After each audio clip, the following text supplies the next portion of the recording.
We are on Tvul Yom, Perek Yom Mishnah Bet. Second Mishnah in the third chapter of Tvul Yom. We're now going to talk about what's called Yarak Shel Truma Ubeitza Trufa. Beitza Trufa is a scrambled egg.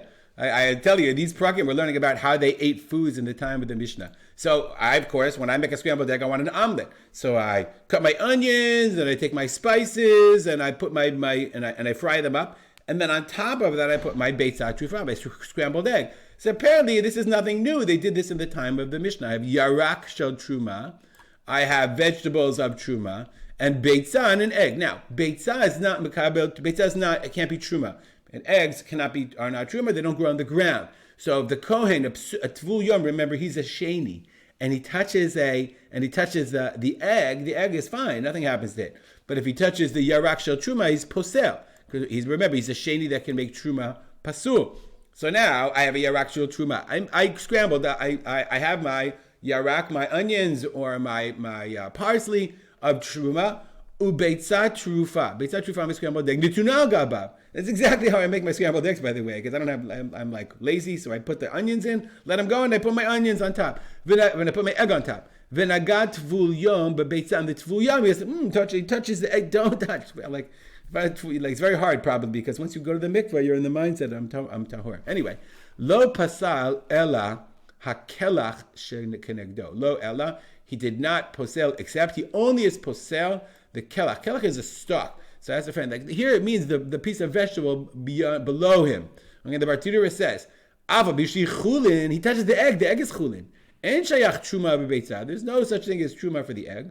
Utvul yom eino posel b'chulin, and the tvul yom can't make the chulin pasul. Filuhachi have chibur. Remember we said it's a chibur. It's a connection, right? When you make scrambled eggs, when you put your omelet on top of the onions, it's one thing. Therefore, v'difsal hayarak ilu nagabo, and therefore the yarak is pasul, the vegetables. Umiu lo pasel ela hakelach shekedeged magazo. So, but it's only the onion literally under where he touched. Okay, ushar kelachim torim. The other ones are torim. Now, kelach means stalk. So nowadays in modern Hebrew, if you have I would say cauliflower, the kelach is the stalk. But I think the word kelach here just means it's like the word they use for the piece of vegetable. That's my understanding.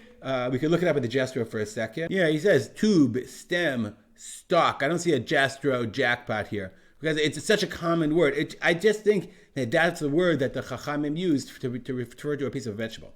Rabbi Yossi says, Kol haseder ha'elyon. Only the upper, like if it's, I guess they would make this, it was like a souffle. If you think about what we're talking about here, talking about a quiche or a souffle. So it's only the upper level. Or im haya kamin kova eina chibur. It was like a hat. If you ever make like an omelet and like you take your egg, you scramble it, and then you put it on the pan, then it sort of it can inflate. So if it's like a hat, so then eina chibur, then it's not a chibur. And if it blew it up, right, and there's air, a pocket between. Machmata bishul nitnapcha beitza, because of the cooking, the egg nitnapcha, it inflated and it made like an egg. Then that's not a chibur. We'll stop here. Dedicate our learning to my father Rav Simcha Ben Yitzchak Kalman. There we go. Make it a great day.